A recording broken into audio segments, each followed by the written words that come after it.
Ken Weller, NewTek Inventors. We're down here at the assembly room and we've just finished taking some pictures of some individual products that I'm getting ready to put on the website. And some of these have already gone on the website, but what we're trying to do is, instead of just having a picture of one of these items by itself like this, several different views on the website, that doesn't tell people anything.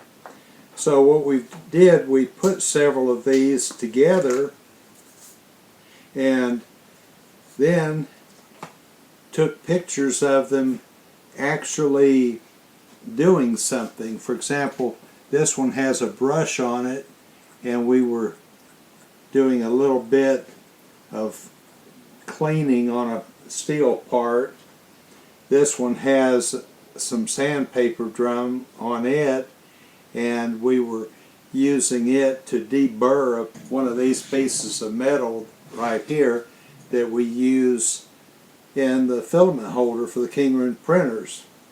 So, trying to demonstrate how many different ways you could use this one attachment with a blower or a vacuum attachment, microphone stand, little 12-volt DC grinder attachment, little hot air gun, a lot of different things.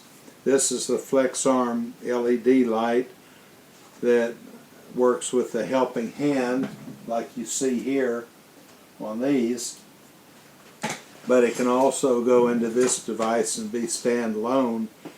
The idea is that these different tools that we're 3D printing can actually be used, can work together in conjunction with each other.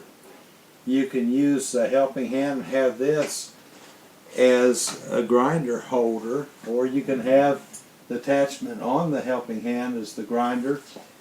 Use the NTI foot switch to power these things. So there are a lot of different ways that these devices can be used together.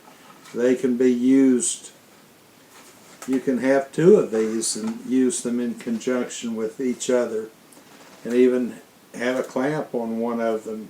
So that's what we were trying to do. We were trying to get some pictures of these things with different tools on them so we can combine that on that web page for these parts, so that you just don't see a part and have to use your imagination to figure out how to use it.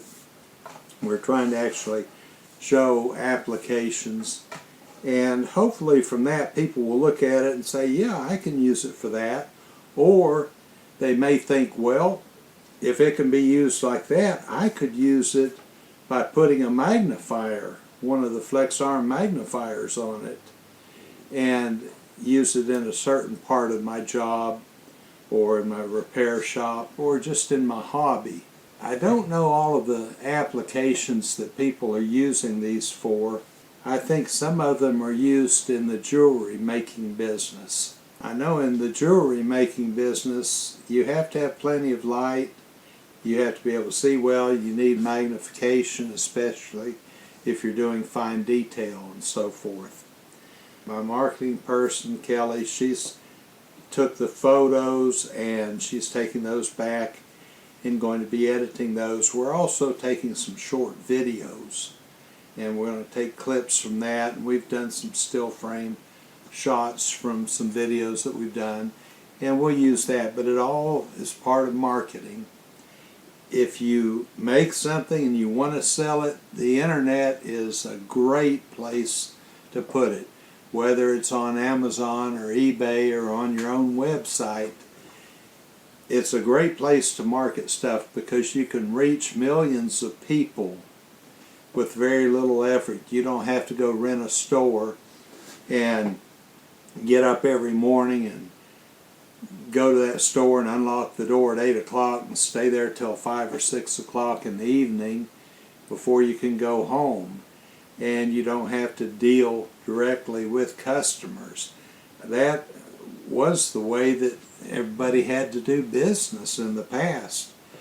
And now with the internet, everybody that has a chance should be taking advantage of it, because believe you me, I had a mail order business for computer accessories. I was selling the computer disk, I was selling surge protectors, and some ink cartridges for the dot matrix printers and so forth, and things like that. And the way I sold those, I had to put an ad in the Computer Shopper magazine. Now, anybody that's been around, you old-timers out there know what I'm talking about. It was a kind of a thick tabloid type magazine that came out. It was on the newsstands, and it had everything to do with computers in it. It had articles and stuff, and then if you wanted to sell something, you took out an ad and put an ad in there, and then people would actually mail in an order to me based on what I had for sale in that ad and the price, and they would send a check with that order, and sometimes I even received cash in the mail in these envelopes. But then I would have to take that order, pack the stuff in a box, and put their address on it and everything, and take it to the post office or to UPS and mail it out. And that was the way we did business. And sometimes the calls would come in by phone. If you had your phone number listed, then they could call between certain hours and place an order that way. Now with the internet and the different apps out there, the Shopify, GoDaddy, all these places that will provide a platform for you to create your website and the tools to create it, then put it out there for millions of people to see. Now, even though there's a potential for millions of people to see it, they aren't going to see it unless they know about it. And that's the trick. That's the million-dollar question. How do you get people to go to your website? Well, in this day and age, something I know very little about, but hopefully Kelly knows a whole lot more about it.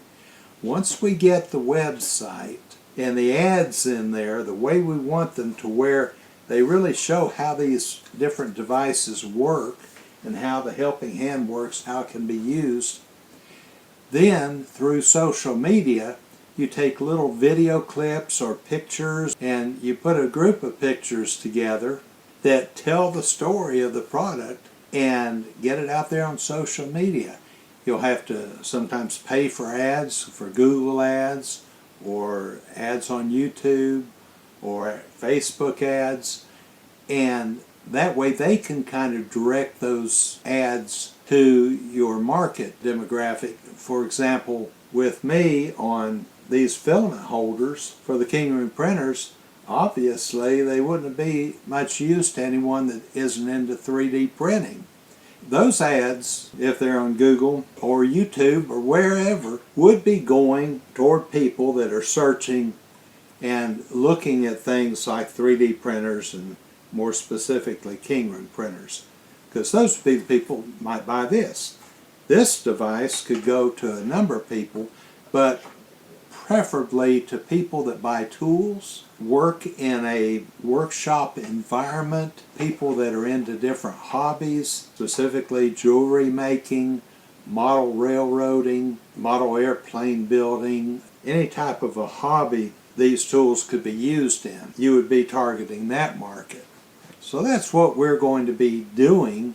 Well, I wanted to get this video out and let you know what I've been up to and what's going on here and what's going on in my head and what I'm planning on doing next after we get this marketing work completed. It may take another month or so before we can really have the marketing and everything the way we need it. It takes time to come up with descriptive text for these different products. Also get the right pictures showing it being used for different things. hopefully in a few months we'll have all that done, and by the time we get into the summer months, be ready to start doing some promotional work, actually going out and using social media to draw people to the website so they can look at these products and possibly find a use for them in their hobby or business. That should drive our sales. At this point, the only people that know that Ken Weller and NewTek Inventors even exist are those of you out there watching these videos, because at this point I haven't done any advertising. I'm not posting things on social media. All I'm doing is just these YouTube videos showing me as I go from step to step through this process. And boy, the process I've gone through, there are a lot of different aspects to 3D printing. Some people just want to do it for their own self-satisfaction. In one of the videos that I'll have coming up, I'm going to show you a part that I designed and 3D printed for my wife.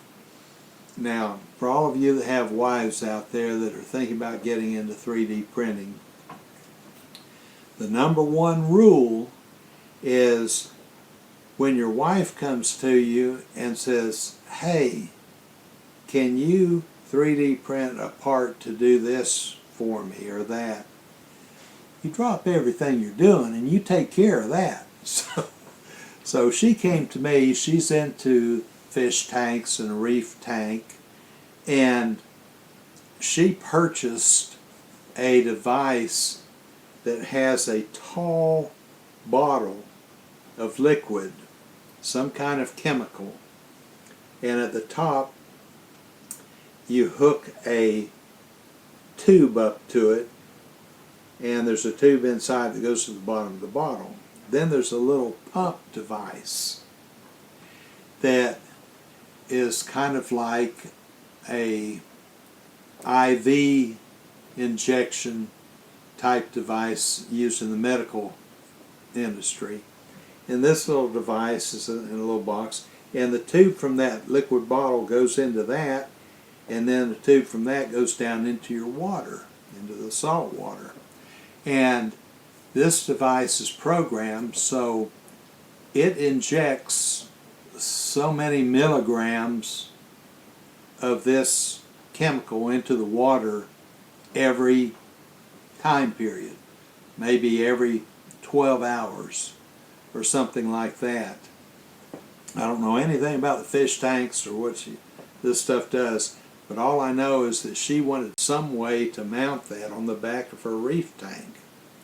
Well, the top of the reef tank has a glass border to it, and she has covers with lights and everything over most of the reef tank, except in the back there's some kind of, the water level's lower there because the pumps and filters are down in there, and she wanted something that would sit on top of that tank back there and hold that bottle and hold the little piece that has the tubes going in and out of it.